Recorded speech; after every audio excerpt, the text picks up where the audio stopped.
Thornbridge Green Mountain Vermont Session IPA.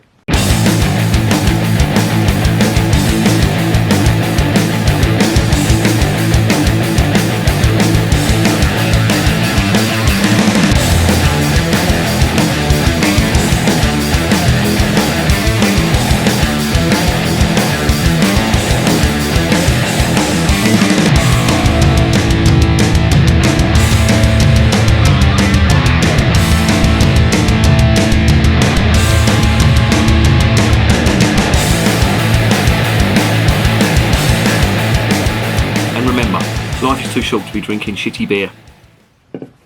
Welcome to another edition of Bands, Bikes and Booze Reviews.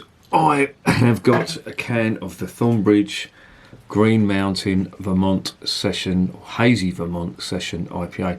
What is Vermont Session IPA? Well, Vermont IPA is a style that's sort of evolved from the sort of East Coast IPA style, but it's been pioneered by breweries like the Alchemist Brewery, who brew Heady Topper. Now, if you've not heard of Heady Topper, it's, well, I hate using the term, but it's the holy grail of East Coast IPAs. Brewed in small batches, very hard to get hold of, really well thought out and well brewed. You know, they've used some of the best hops, best malts, and I've tasted their Imperial Stout, the Alchemist Imperial Stout, and that was amazing. I will get hold of a can of Heady Topper. I've got a mate who can get some for me, and he will get some at some point, and I really want to try that. But for now, this is the only sort of style of Vermont IPA that I can get my hands on. It's brewed by Thornbridge. Now, Thornbridge are a really good brewery, so I'm hoping this is going to be a good one. What is it that sets it apart? Well, it's hazy for starters. It has got, in their own words, Green Mountain is our Vermont style session IPA, which is generously dry hopped, creating a hugely aromatic and juicy fruit bomb. Yes, this is the thing you get with East Coast IPAs: massive fruit, massive hops, and it's hazy, usually high in the ABV stakes. Obviously this isn't, because it's a session IPA. It drinks beautifully with just a light bitterness to keep it perfectly balanced, and it is, I must say, I prefer the East Coast style to the West Coast style. This is 4.3%, so yeah, it does fall under the session bracket. It's 330ml can. It's got a load of writing on the side of it, which I'm not going to read out, but yeah, there it is.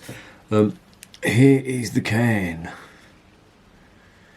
If you are interested, there's some gump on the back. If you can turn your head sideways and pause your YouTube, you can read all that.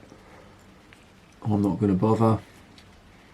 You've got some more stuff on the side there, and that is it. No IBUs in there. So yeah, let's get it open. Let's see what's going on. Now, as I say, this is a Vermont IPA, is a variation on the New England style, but it bears a lot of the characteristics of the New England style, or it should do anyway. You know, the big fruit, big hops, and the hazy colour. So let's check this out.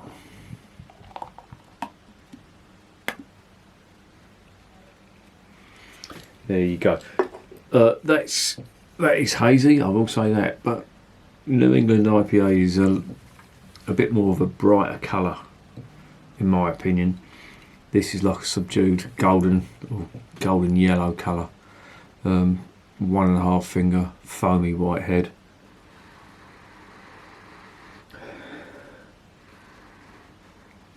Fair bit of hops, not much fruit. Pine and resin hops, bit of grapefruit on there as well. Let's get it down the hatch, see what's going on.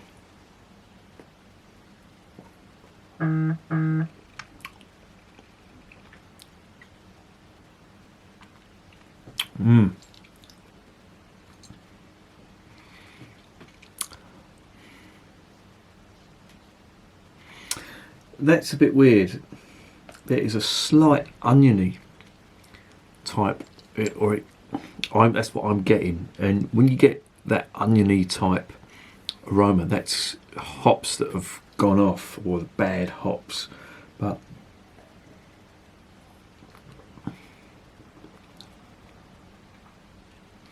this is really similar to the last one I just tried from the Purity Brewing Company, called Longhorn. It had these big resinous hops in it, and pine hops.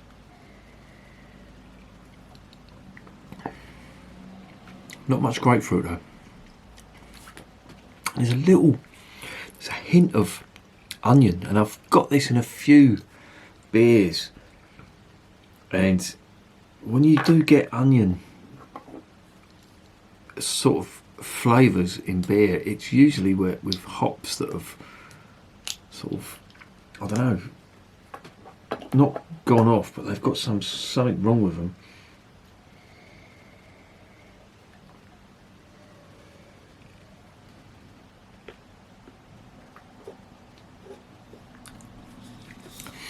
The aromas weren't great on this, and again I'm wondering whether this is something to do with, that they've obviously got to brew this for in big batches for supermarkets to sell, and I'm wondering if something's gone awry there, because to be honest it's very uninspiring.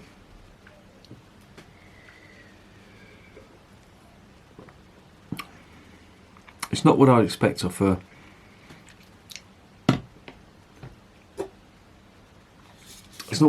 an East Coast IPA. I'd expect more fruit in there, more slightly sweeter fruit, and they do say this on the side. An aromatic and juicy fruit bomb. It's not that. I've tasted really good East Coast IPAs from American and British brewers, and they are fruity, don't get me wrong. There's no fruit bomb in this at all.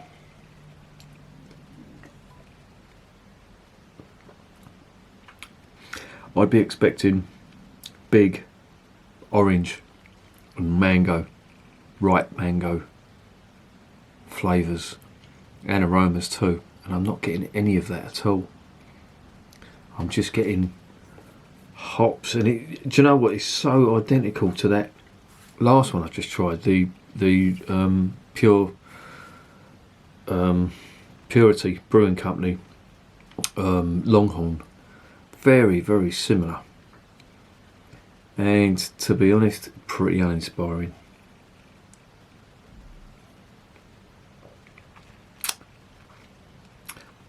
I'm not getting this fruit bomb they're talking about at all. What would I give this? Well, to be honest, I'm a little disappointed. Thornbridge are a good brewery. They've got a good pedigree. They're up there with, the pioneers of the British craft brewing revolution. And I think this, and I've just tried some of their other stuff. I've tried their Florida Vice, which was lovely. Real nice. This stuff, I don't know what they're trying to achieve. If somebody's tasted that and said, yeah, this is perfectly acceptable as a Vermont IPA, then maybe I'm missing the point. Maybe the Vermont IPA style is not the New England style that I know. The heady topper, as I say, is, it's brewed in Vermont, and whether they've based a whole style on the heady topper, which is proper, really hoppy, and whether that's trying to imitate that, then I've never tasted heady topper. I will do, but I don't know, that doesn't really taste like an East Coast IPA, which I'm assuming, well, Vermont is on the East Coast and it's part of the old New England area, which was first settled by the Pilgrim Fathers and their descendants. But I'll give this a 6.5 out of 10. I'll give it the same amount of points that I've given the Purity Brewing Company Longhorn Pale Ale Very similar tasting hops. And would I recommend this? No, not really.